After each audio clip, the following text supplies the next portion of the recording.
état, il n'y a rien à D'accord. faire dessus. Je peux vous en proposer 120.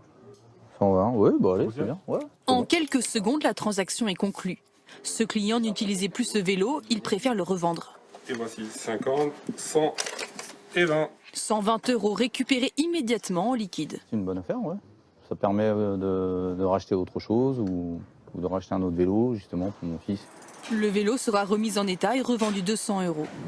Revendre, acheter d'occasion, le marché de la seconde main est de plus en plus prisé par les Français. Ce sont des vêtements qui sont de bonne qualité, pas abîmés et que j'achète déjà de seconde main, donc je me dis autant qu'ils servent à d'autres personnes en fait. Si je m'y mets à fond, je peux me faire 200 € en une semaine.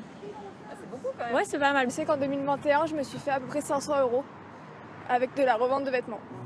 6 Européens sur 10 se sont déjà essayés à l'économie circulaire. 8 jeunes sur 10. Un phénomène clairement générationnel. En Europe, en revendant des biens, les 18-34 ans gagneraient en moyenne 103 € par mois, plus du double des plus de 50 ans. Cet étudiant en a fait une habitude.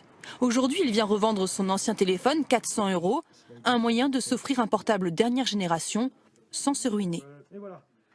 Au lieu de dépenser 800 directement, j'économise 400 qui pourront me servir pour par exemple vivre ou pour les études ou pour je sais pas, partir en vacances.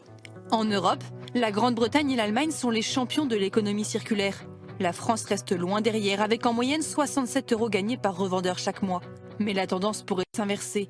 Une application de revente d'habillement est désormais utilisée par plus de 18 millions de Français.